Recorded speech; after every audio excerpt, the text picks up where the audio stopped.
What's up, everybody? And today we're checking out Delta Force Inside America's Secret Selection. This is by Hobback Coulter.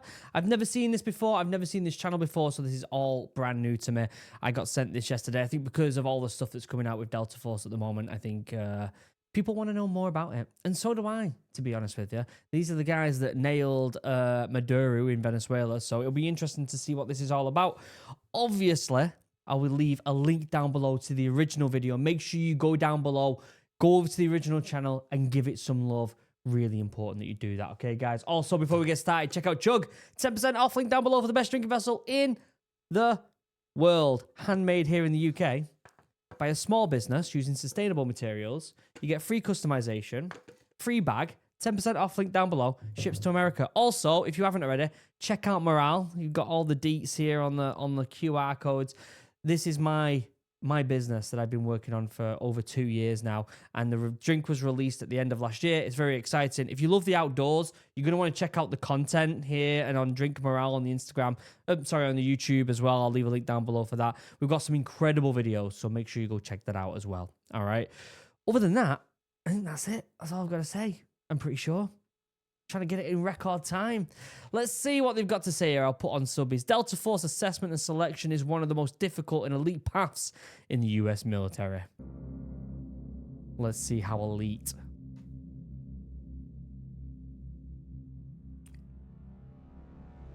You were never told how far you have to go, how long you have.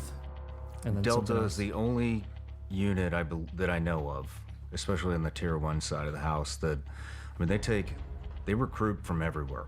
They decide, you know what, we need to go out to all the military services, Marines, Navy, everybody, and give them an opportunity also, right? We need more bodies. We're not getting enough bodies. Well, that's what Special Forces do here in the UK, is they go to all the different branches and have everyone apply. And, well, not everyone, but you've got to be selected to apply. That's why it's called selection. And it just gives them more options, basically, doesn't it? For example, one course, 100 candidates. Of the 100 candidates that started, one got selected. The requirements for selection are very high. There are huge demands on their physical capabilities. You know, there's a vetting process, there's an assessment process. Every operator, every person is selected. Yeah. The unit has tryouts twice a year, right? So in the fall course and the spring course. And they have 100 candidates per class. It's a hard physical course. I would argue it's probably the hardest physical course in the world, only in that they don't break. In the world, you can't say that, mate. Have you done SAS selection? Have you done SBS selection? Have you done Royal Marines Commando selection training? No, you can't claim something's the best in the world. Even I, a Royal Marine Commando, who believes that we are the best, I'm not going to turn around and say that that's a fact. Nor am I going to say the training's the hardest in the world, although it is classified as the hardest basic military training in the world. But that's basic, not special forces. But you telling me it's harder than SAS? You telling me it's harder than SBS? You telling me it's harder than mountain leaders, Royal Marines? Come on, mate. Come on. You down, you break yourself down. And once your body's broken down, then all you got left is your brain. What is it like when you first show up? Day one, PT test, swim test, 18-mile rucksack march. Yep, Holy standard. shit. And if you don't make the cut on any of them, you're gone. And Yeah, so I what mean, happens Fitness. You got to have the fitness there. I feel like that's a bit of a no-brainer, right? is you get there, they don't have a personal conversation with you, they don't talk to you, they don't smile, they don't frown at you. It's like robots. There's no cadre factor in there. Like, there's none. It's you against the clock, and whatever the standard is what you're going against. Yeah. So you're literally going through Delta Force assessment selection by yourself. You're not going through with a group. You're not carrying logs. You're not rolling around the sand. You're not doing flutter kicks. It's day in, day out. It's just nothing but overland movement. You don't know what the time standards are. You don't know what the distances are. The only thing you get is do the best you can. Yeah. It sounds, to be honest, after hearing this, it sounds very, very similar to British Special Forces selection. The standards are insane, and the physical abilities are like really, really difficult. So it sounds very similar to that, to be honest with you. Land nav is just problem solving. What do all those lines on the map mean? How long is it, what's the best route that I should take from this point to the next point. Is it a straight line? Well, I don't know. What's the terrain between me and a straight line? There's a mountain Yeah, that's between basic us. stuff. I don't know. Maybe I should go around it. Maybe I should go right up. How tall is that mountain? The problem solving in land nav is a very slow, methodical, yet you'll have to do it for a long time, always be right, and do it when you're tired. Yeah. This tune I had on my vlog that I did on Morale. Whoever's edited this, the channel that's edited this, got the same music as me. It is not based off of your ability to work as a team. In fact, there's no team events. It's, do you have the grit, the discipline, and did you prepare prior to showing up to be successful? You're pushing yourself, and you're pushing yourself. And then, you know, somewhere deep into the course, you're physically just wrecked. You know, you got blisters all over your feet, you know, from walking in the rain and, you know, in wet jungle boots and walking through the creeks and streams. You know, walking up and down hills, your feet are sliding inside your boots, you know, so your feet are like hamburger, you know, your knees are shot, your legs are shot, your back is shot, everything's just shot. You're soaking wet every day, you're freezing. And physically, you're just wrecked. That sounds exactly like Royal Marines training. That sounds exactly like it. I remember a moment on my 17th birthday in Royal Marines training. We were on Woodbury Common and we were doing an exercise and I was on OP. I was on Sentry and it must have been like 1, 2, 3 in the morning, something like that. It was mid-December, freezing. And it was mid-November. It was freezing and it was raining so bad. It was mid-November. I remember it specifically because it was my birthday. It was raining so bad that the Polish Marines had to get airlifted out of Woodbury Common. And I was just sat there in this puddle for an hour, tired, hungry, freezing to the core. And then you have to do wet and dry routine. Oh, and then you wake up and then you get them wet clothes back on in the morning when they've already frozen. You have to break them and unfreeze, like get them all moving again so you can get them on. And then you got a speed match. And it's horrendous. It's absolutely horrendous.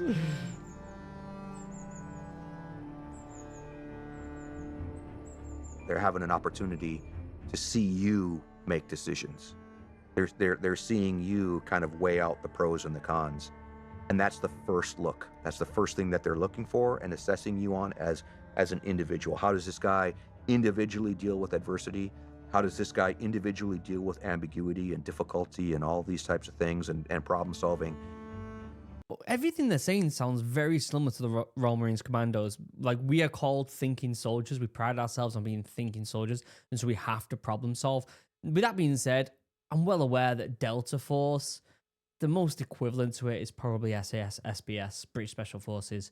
But everything they're saying here is very, very similar to what you have to be in the Royal Marines.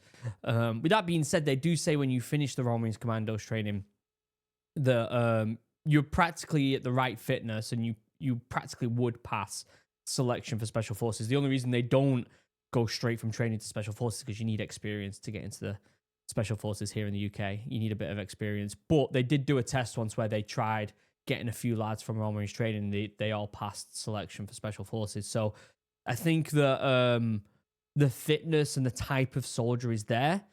But the difference between Royal Marines Commandos and Special Forces here in the UK is that little bit of extra experience and just a little tweak in the way that people think. And it seems like that's very similar here. That's the vibe I'm getting from this. But selection was just an individual assessment of your stress and your decision-making while under stress. And land nav is one of those, under time, is one of those things that creates stress on you. You know, that competition against yourself, against the clock when you don't know the time standards. It's just your next RV is. Your next RV is, and you think you got it down. You're like, yesterday was 2, today was 3, tomorrow will be 4, and then tomorrow's 5. And you're like, oh, it throws you off. You get to the 4th one, you're like, that was a 5th one? Oh, a 6th one? You're like, and they throw you off, you know, and they just keep adding weight. They keep adding distances. You don't really know where exactly you're going. No. You might have 4 points one day, you might have 6 points the next day. How long does this last? 6 days. And then on the 7th day, you do the 40 miler. Okay, 6 days and then is the 40 miler. That sounds difficult. From my perspective, is they're doing yomping for them 5 days in different types of scenarios and naving, which is a short amount of time to be doing. You know, it's not, that doesn't seem that difficult compared to Royal Marines training or Special Forces. However, adding the 40 miler at the end, the only thing I can compare that with was the Commando tests, right? You've got the Tarzan Assault course.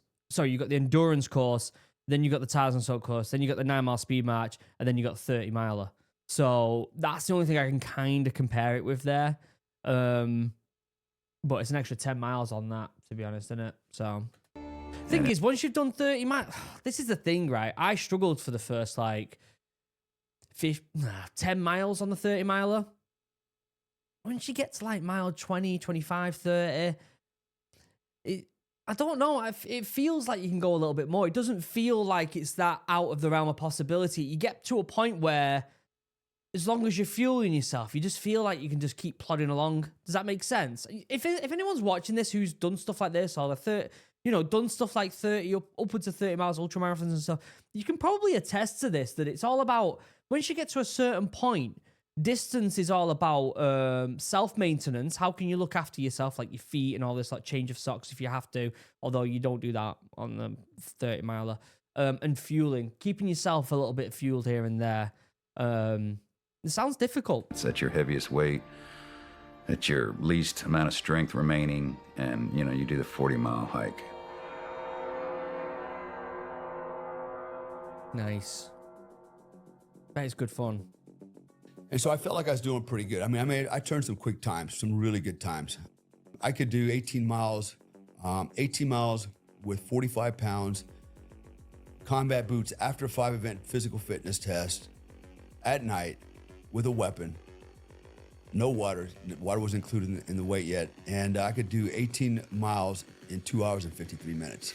That's nice. Smoking, man. That's smoking. Nice. Smash that. Yeah, and it's not like you do it fresh. Yeah. You're doing it at the end of selection. Like you are. That's the thing. People don't realize this. Like the Commando tests, these type of tests that these individuals are doing, these big ones, it's not about doing the big event, the 30 miler, the 40 miler for them. It's not about that last bit. It's all the shit you've done before it. They say that your body takes a year to heal after Royal Marine Commando training. That's how long it takes for your body to heal after 32 weeks of hard fucking training. 32 weeks of it, and it's horrendous. And although this is 6 days, you're still talking 5 days of yomping and then a 40 miler at the end. Like they're still vigorous. Like these lads are getting to the start of this 40 miler with blisters, like I did. I remember he traveled to a place on Dartmoor where you stay the night before the 30 miler, and I remember taping my feet up, and they were just raw. They were red raw. My feet, blisters were coming off. They weren't infected, luckily, but I remember I think it was like my left heel was just all raw skin. The blister had completely come off because you'd done all the other shit before. Not only have you done the Commando test, but you've done Final X before that. And Final X is absolutely horrendous. 2 weeks of in the field, and you're getting absolutely, some of the yomping, we were doing upwards of 40, 50 miles. It was horrendous. Absolutely horrendous. And the thing is with that is you don't know what you're doing. Some lads have said they did like an 80-mile yomp at some point. But you don't know what you're doing. That's the problem.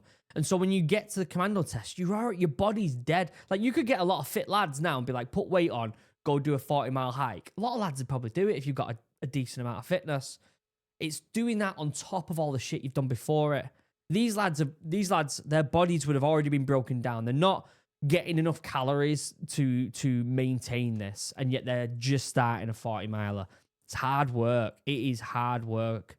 You've been losing weight and you've been gathering injuries, this whole time. Like, you very well may started out with a limp. And so there comes a point where now physically you're just running on fumes, right?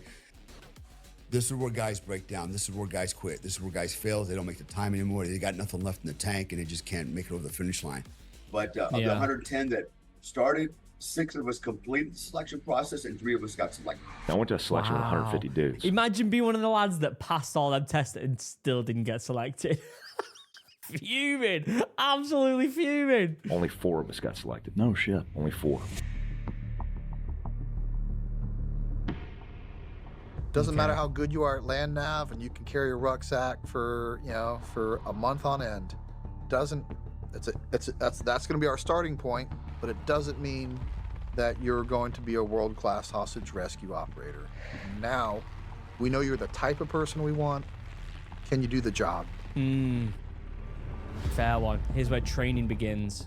You finish the stress phase, the physical portion of selection, and then you have the board.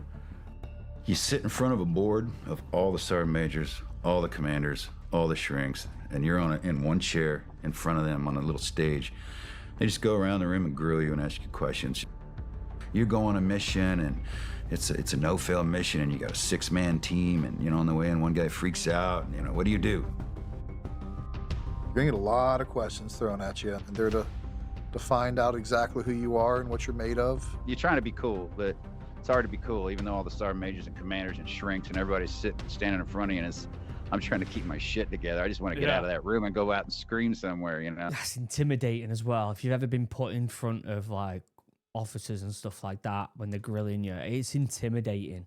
It is so intimidating.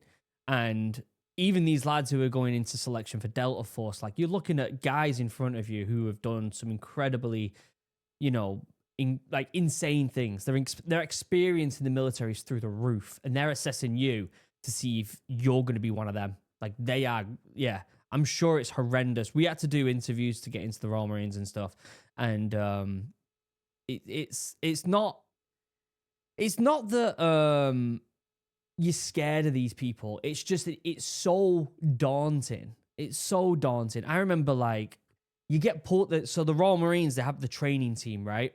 It consists usually of 4 corporals, a sergeant, and a boss, an officer. And at any point, they can just be like, nod or say something or shout your name specifically. Or sometimes you come in specifically just for an interview in a way.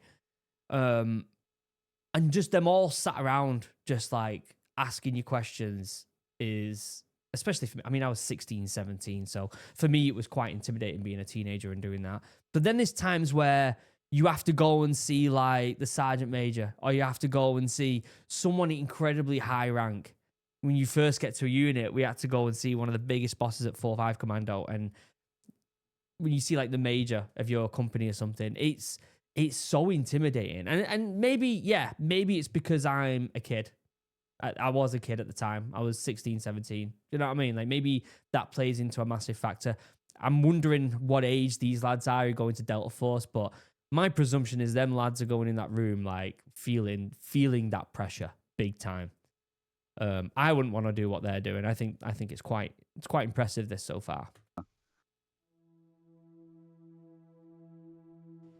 We have assessed you and feel like you are the correct raw material to become a Delta operator. Now we want to train you and evaluate you to see if in fact you can become a functional member of the unit, a Delta operator. How long is the training course? It's about 6 months of, we're very heavily focused in marksmanship and the close quarters battle. 6 months is insane. I mean, 32 weeks is more than 6 months, isn't it? But, so Royal Marine Commando training is basic training, remember? So you're going from a civvy to being a commando in 32 weeks. So yes, it's expected to be a little bit longer than the average thing because they're also building your fitness up to be a commando, right? At this standard, it's almost as if it's you get to bottom field test. You do bottom field pass out in Royal Marines training, which is in week 23, right? And then at that point, they're pretty confident that you are at the fitness of Royal Marines training. So week 23 out of 32. So you're talking another 7, 8, 9 weeks after that is the hardcore. Like, obviously, you're already on the range before this. You're doing all this. You're doing marksmanship stuff and all this other stuff. But then that time after bottom field pass out, you're still doing fitness, but the focus shifts from being fit enough to be a Royal Marine to being at the standard of Royal Marines. Now, imagine that and shifting it so they do the test first to be, are you fit enough? And then 6 months of insanely hardcore training. That's sick. That's really, really impressive. 6 months and you're mostly doing marksmanship and CQB. That's pretty sick. Now, when you're in the operator training course, they're seeing, how does this guy fit into a team? How does this guy understand how these are the plays we run, and this is how we run the plays, and you need to run them the way we run them. Yeah. I was shocked at So this is getting used to like SOPs and stuff like that. So you get put in and it'd be like, okay, this is how we do things. And it's your ability, I'm sure, at this point to adapt to them SOPs. It's like, and I'm trying to compare this as much as I can to Royal Marines, even though this is obviously a higher standard, right? When you get to a unit and you get put in your fire team or your troop, whatever, you have to adapt. Like, you've got that foundation of military training, but you've got to adapt to the SOPs of how they, move in a room, who does what, who's good at doing what, who's going to be using point man, who's going to be point man, and all this. You have to figure out the SOPs for your specific fire team. But they're doing it on this insane scale where it's like, you've got to learn the SOPs for the whole of Delta Force. That's pretty insane, isn't it? How much training every single aspect took, from infill to exfil method. It's an unbelievable amount of time to get to the level of skill that you need to execute a special operations mission. Back there, how effective is this? He's stood in the doorway to get to the level. 2 doorways of getting the rounds skill down that you need to execute a special operations mission. You're fast roping in at night. Door charges, flashbangs, live people. You have live bad guys, you got to shoot past them.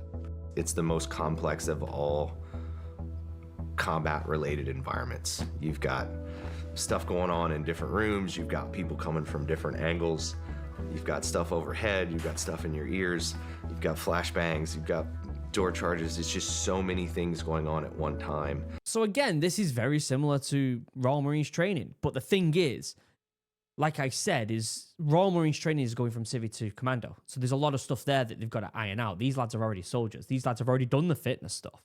So for 6 months, they're going through CQB drills that are like, they have to be so on the point every single time. And people kind of put military lads on a pedestal, don't they? Like, you could be Army infantry, and then you might think, oh, maybe the US Marines are a little bit better. And the US Marines are looking at SEALs, and, SEALs are looking at SEAL Team 6. Like, people always put stuff on a pedestal. And I think that's all well and good, but I think the biggest difference is the level of fitness gets to a point where you're going to be fit enough.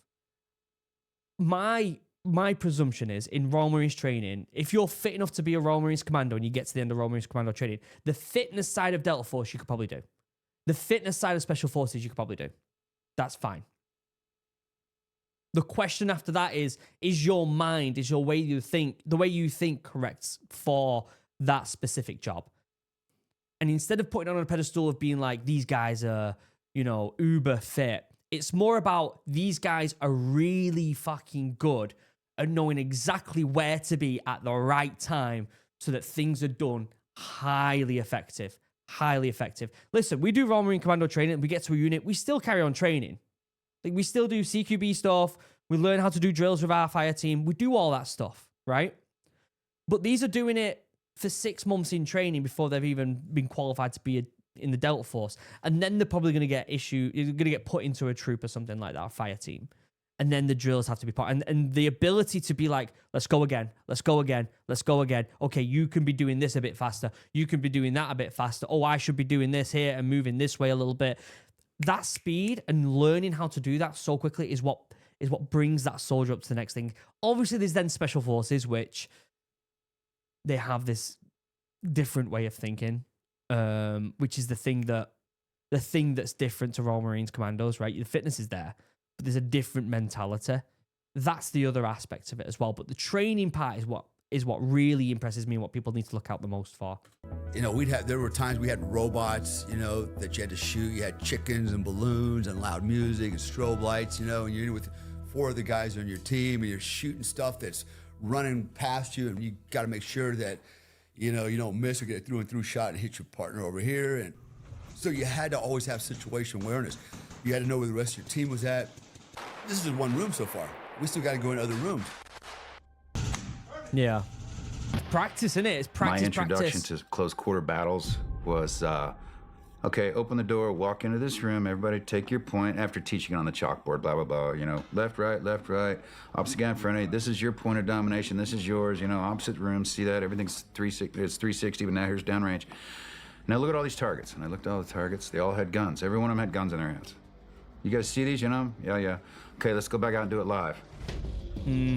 Like, you don't want to run through this a couple times more, you know? Crawl, walk around. He's like, no, we're going to run. Load them up, you know? Loaded up MP5s, and here we are. Chuck. That's the difference. That's the part of training where it's just another level, isn't it? Walk. So cool. 100 miles an hour, you know? And like, we load up, open the door, we all go in, shot every one of them. Yeah, I'm standing there, you know? This is the best easy job ever. That was easy. He comes in, he goes, how are your shots? I'm like, 2 to the head, man, just like on the range, you know? How about back here? Oh, 2 right in the face, man, awesome. Why? What do you mean, why? Why'd you shoot him? Because they're... Not one target in the room had a pistol in his hand. Ooh. They changed every target out. He goes, that's 1. Next one, you're done.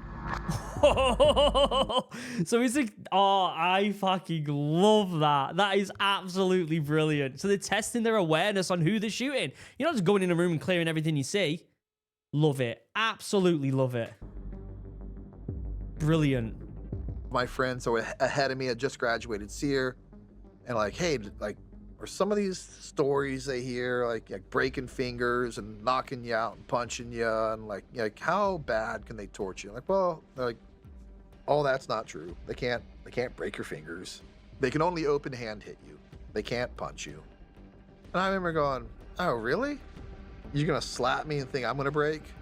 So I go into SEER school, and we're finally going to Camp Slappy, which is the end of SEER school, and so I can hear the gunfire outside the truck. I'm like, yeah, all right. I knew this was coming. They pull me out and they ask, like, hey, what's name and social security number? And sign here, whatever they're asking me to do. And then I was basically, nah, and I ain't gonna give that to you. And he goes, are you sure? And this 6'6" black man that was probably 230, 40 pounds, a large man, slaps me with an open hand. It rocked me. And I remember going, I underestimated that. That slap really hurt. And then he goes, you want to give me the information now? Nah, no, sir. I'm not gonna give you that information. And he slaps me again in the same exact spot. The first one hurt. The second one felt worse than the first one. Oh my God. And by the time he hit me the third and the fourth time in my face, I said, where do you want me to sign? Where I've underestimated this whole experience? Where do you want me to sign? Guys will think that hey, you can't break me with slapping, and they're super creative, and they'll just go pick your friend. That's a good way of putting it. They're super creative. One of the things they do in Royal Marines training is if you do something bad, you do something wrong, they just say, you can stand by. You can stand by. And then they disappear. Part of me always thinks, you know, in the army or whatever, they just shout at you, it's done with. Beast you, it's done with. Whatever. Cool. You fuck up, it's done with. Right? They hammer you there and then. In the Royal Marines, they go, you can stand by. And then you're like, fuck. And then like a couple days might go by. And then they'll just come out of nowhere. Middle of the night when you think it's like a night off or something, or in the middle of a lecture, or something completely out of the blue, they'll just come in and fucking hammer you.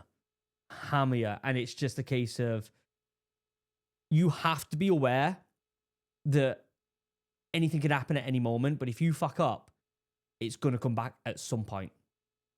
And it's this like psychological shit they do with you.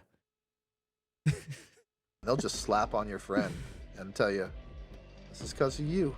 Oh, They'll just that's keep the slapping your worst. friend, and your They did that in Roman Reigns training as well, where like if you mess up, I remember this. If you mess up, you do something bad, they'll stand you in front of the troop, and the troop gets hammered, absolutely hammered, and you've got to watch.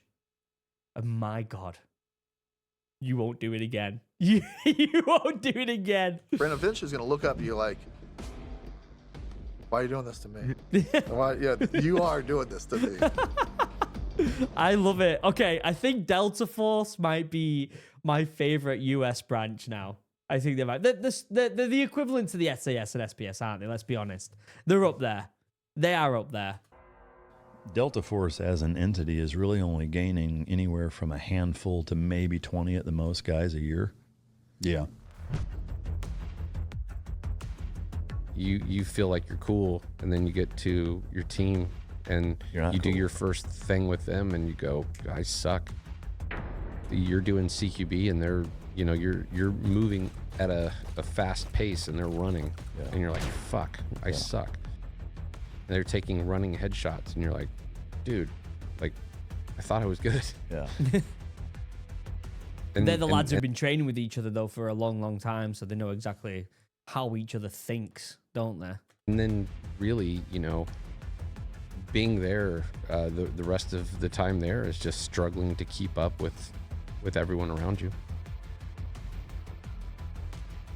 Mental. And if you don't keep up, even though you just made it through all this training, and they'll say it all the time, it's not personal, it's just business. And if you don't keep up, see ya. This just wasn't the job for you. That's so cool, isn't it? I didn't even have to pull security on the ground because my weapon system and my laser and night vision capability, where I had FLIR, thermal, cuts of spectrum that I can't even articulate, that would watch everything in front of me. 7 layers high. No shit. 7 layers high, tracking everything. So it's some fucking Terminator shit. That is. Wow. Wow. The Delta Force is the Army's top covert combat unit, with a storied history of hunting terrorists and rescuing hostages around the world. I want to know more about, so obviously this is all about training. I want to know more about like the history and the founding of Delta Force. When did they first pop up? Or is it kind of like the Royal Marine, like the SAS where they popped up but we didn't know about them for a while? I love the fact that they have the Commando dagger on their sigil. 1977? 48 years ago? That's not long ago, is it? I can't believe they got the Fairbairn and Sykes though. It's so cool because it's the Royal Marines Commando, isn't it? Let's see here. History. The founder Charles Beckwith. Key military and government figures were briefed on this type of unit in the early 1960s. Charlie Beckwith, a Special Forces Green Beret officer and Vietnam War veteran, served as an exchange officer with the British Army's 22 Special Air Service Regiment during the Malayan emergency. On his return, Beckwith presented a detailed report highlighting the U.S. Army's vulnerability at not having an SAS-type unit. U.S. Army Special Forces in that period focused on unconventional warfare, providing training and medical care to indigenous resistance fighters, but Beckwith recognized the need not only a force of teachers, but a force of doers. So yeah, it came from the idea of British Special... I mean, the British Special Forces were the first to do that type of thing, weren't they? But the fact that they've got the Fairbairn and Sykes, like the Royal Marines Commandos, which I have tattooed on my arm, by the way, is sick. What's their motto?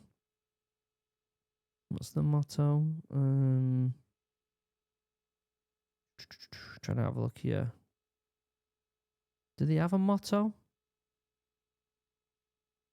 Scene Paris. without equal. Oh, without equal. That's sick. Delta was designed to be a hostage rescue unit, you know, where you're designed to shoot around the non-combatants. Yeah. You're designed to shoot around the kids, you know, and we became a much more direct action unit with Iraq and Afghanistan. Delta Force, a unit so secret, it's often said that Delta doesn't exist. More is known about the U.S. military's other elite unit, SEAL Team 6. Why Navy SEALs have become popularized in media? Because you're allowed to talk about them. Right. Where you're not really allowed to talk about Delta. Right. Like Delta is a Right. whole different caliber. It's just always found it fascinating that, you know, it is the most capable unit in the fucking world. All the kinds of things that scare ordinary. Can't say it. I mean, an American's gonna say that, aren't they?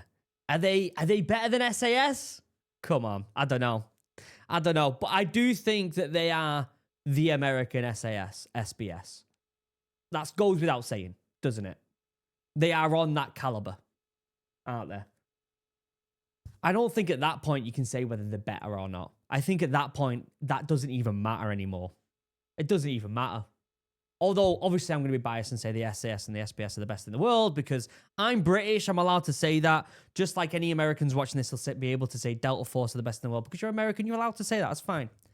What's good is they work together. And can you imagine any troop better than a few Delta Force lads and a few SAS lads working together? Christ almighty.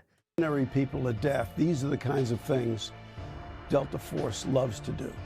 But some of Delta Team's harrowing stories will never even be told. No. Because the unit purposefully keeps a very low profile. The Delta Force doesn't talk much about itself. Indeed, if you talk to the Army, they'll tell you the thing doesn't exist in the first place. They're also lethal. Right. And that's, you start to get a humbling understanding of why we are the best, most powerful military in the world.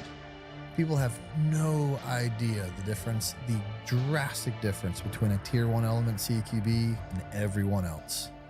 Yeah. A regular SEAL unit, a Green Beret, ODA, a Ranger squad, they're all good at CQB, and those guys are a danger to us and themselves if they were to try to get in the stack with a Tier 1 element. That's sick.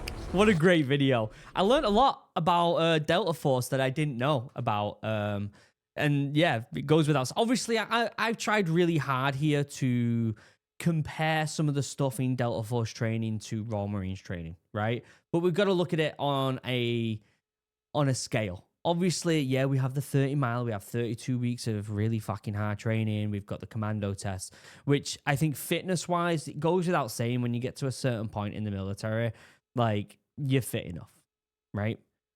But it's the mindset and the training that makes the difference. And they're a league above a lot of people, aren't they? I'd love to know what you think in the comment section down below.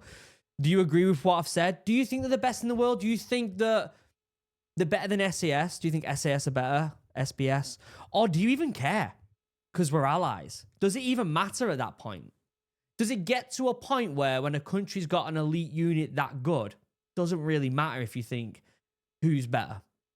I'd love to know your thoughts in the comments. Check out Chug, 10% off, link down below. Check out Morale if you haven't already. Link down below to the OG video. Well done, Hobback Coulter. Go over there and subscribe. Phenomenal video. Loved every second of it. Until next time, I love you all. Have a wonderful day.